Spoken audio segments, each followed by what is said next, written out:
And now we're joined over the phone by Dr. Yomn Hamaky, Professor of Economics at Shams University. Good morning. Good morning, Shirin. So, Dr. Yomn, how do you read the IMF report that warns that the Middle East war threatens global trade and fuels recession risks? Actually, this meeting is coming in a very critical period of the world economy, since you know that the principles of Bretton Woods and the formation of the World Bank and IMF has been based on the idea that countries of the world are looking for, organizations that set the rules and regulations for all countries of the world in order to, verify the laws and achieve fairness regarding the international economic relations. Nowadays, it's not just what we started the problem with not only the trade war, but with another war that disturbs completely, the availability of energy, which is can be regarded as the core for the production and the productivity, since we know quite well that the part of oil or oil is considering to represent more than 20% of any cost of production. From here it comes the criticality of such meeting nowadays to discuss to how extent the world economy is going to witness such turbulence, and as well as to how extent countries of the world are going to be different regarding the impact of such wars, as well as all the time, Shireen, you are going to find that marginalized economy and developing countries are going to be affected more seriously compared to developed countries. Developed countries can manage such disasters and crises, but developing countries are going to be affected more seriously, specifically the importing developing countries of oil, importing oil. These countries are going to be affected seriously, taking into consideration that they are affected from before by heavy external debt, as well as the capability to production, as well as a very high rate of poverty. From here it comes the seriousity of such meeting to discuss all these matters, to how extent the world economy can address such crisis, what policies should be, referred to in order to address such crisis. So also we see that the Strait of Hormuz also is contested by Iran and the United States, and now also the Iranian ports. The United States now is trying to put it under its control. So what are the repercussions of all these moves? This is quite serious, because this is going to make direct confrontation with China, taking into consideration that China is referring to large extent with the supply of oil from Iran. Yes. And from here it comes that such ban or restrictions of this exportation of oil is going to affect seriously the Chinese economy.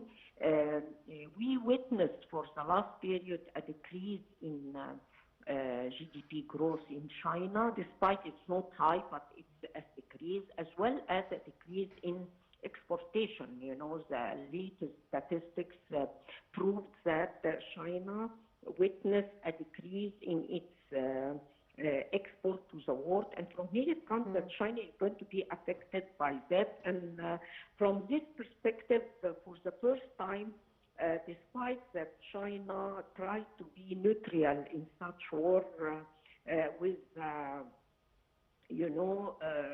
some clarifications that are quite formal from China as usual. But for the first time, yesterday we we heard such firm,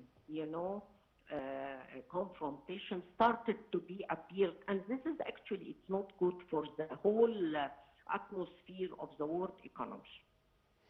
So, Dr. Yomn, how much influence does the G24 actually have in shaping IMF and World Bank policy, and can it push through the systematic reforms Foreign Minister Abdel called for? Yes, we can, for the Egyptian case, we have a lot of challenges confronting the Egyptian economy, and I believe that our Minister Badr Abdelati is going to declare, and actually he had several announcements before this discussion with the American, responsible to present the main challenges confronting the Egyptian economy, taking into consideration the increase of oil prices, to an extent it's going to affect, our budget deficit from one perspective, from another, the impact on tourism, on sources of inflows of foreign currencies. We witnessed a decrease in the value of the Egyptian currency, and all this may have negative repercussions on the performance of the Egyptian economy. From here it comes that Egypt needs to address such crisis by taking some policies to address these challenges. And United States, we are discussing with United States how United States can help Egypt in addressing such challenges. So the significance of Egypt's participation in the meeting of ministers and governors of the group of 24, the G24, in Washington, as we know that Foreign Minister Badr Abdelati participated in his capacity as Egypt's governor at the World Bank. So how can Egypt benefit from participating in such meetings? This is a very important meeting for Egypt to participate in, yes. And I believe that we need to discuss a lot of issues, taking into consideration that we have finished the 5th and 6th revision by the IMF, and the declaration of the IMF proves that we are about to receive, inflow from the IMF from one perspective. From another, the IMF, Kristalina Georgieva, has declared that Egypt is doing well regarding our macroeconomic policies, regarding the stabilization of the macro stabilization of our economy. And I believe that for this crisis, the Egyptian economy witnessed a little bit, from my perspective, from my point of view, a little bit capability for addressing or resilience to address such crisis, since we succeeded to build some kind of sustainability for the inflows of foreign currency. Still, we have a lot of challenges to address. On top of it is the structural reform. We have been discussing several times that still we have a lot of opportunities in Egypt in our industrial sector, agriculture sector, as well as, and on top of this, information technology. We have a lot of capabilities that are not used properly enough, and we need to activate all these capabilities. This needs upgrading skills of youth. This needs more investment to be injected into the Egyptian economy.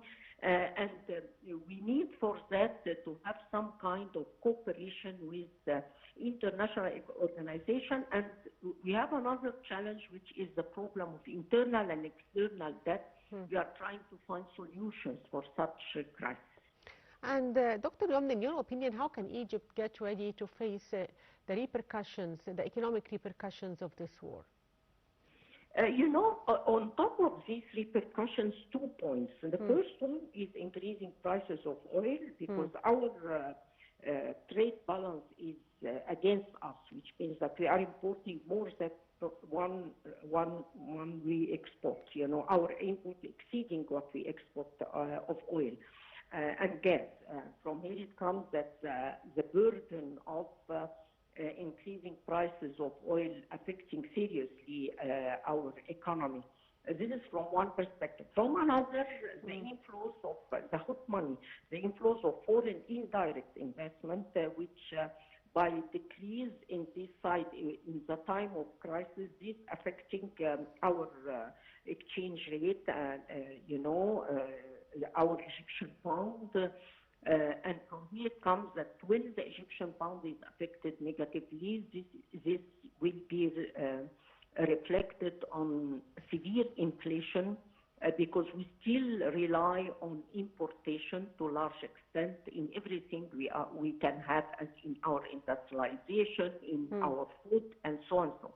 And from here it comes that still this can represent a big challenge for the Egyptian economy.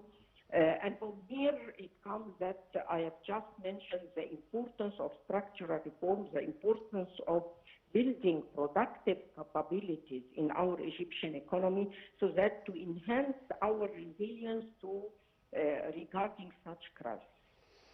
So, Dr. Yomn, with the fertilizer disruptions and energy volatility, how much additional food and headline inflation should central banks price in, and does this delay the path to rate cuts? This is what in the discussions of the World Bank, these issues have been raised and discussed, and I believe that the World Bank, in cooperation with IMF, they are trying to inject some, facilities for developing countries that are more affected by such a problem, specifically when we talk about food and food security for less developing countries. And this can help a lot to do that. For the Egyptian case, we are trying for the last period in order to enhance our capabilities to cultivate wheat and to encourage our farmers to increase the share of cultivation of wheat so that we can achieve some kind of food security by doing that. So I believe that we are trying to diversify our sources for achieving food security.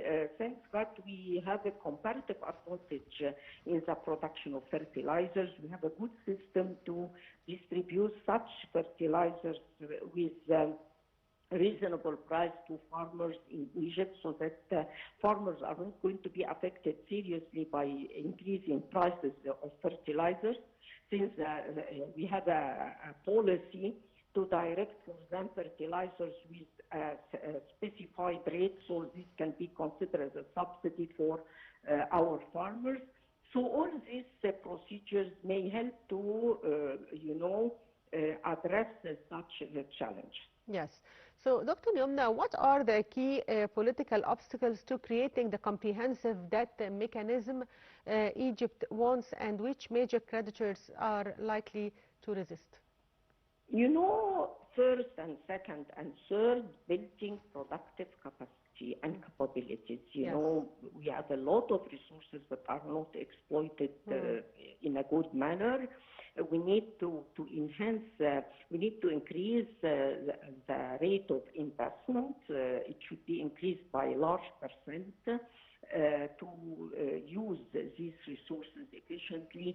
We need to encourage the informal sector because, our informal sector representing 50% of the economy. Yes. And this is the main responsible for all these challenges confronting the Egyptian economy. Sure. And you cannot actually talk about informal sector without saying, without raising the question, what is the reason behind such very high percentage of informal sector? It reflected to large extent the environment of investment. And from here it comes that we need to discuss this environment instead of just trying to find incentives for informal sector to transform into formal sector, because we have been through this passage for a long time without specific results. So what we need to do is to confront the challenges that may face these small business in order to be transferred into the formal sector. And I believe this can be regarded as a first priority for decision making in Egypt for this period. Yes, finally, I'd like to thank you, Dr. Yomn Hamaky, Professor of Economics in Shams University. Thank you, Dr. Yomn, for being with us. And by that, we come to the end of today's edition of The Breakfast Show. Thank you for watching.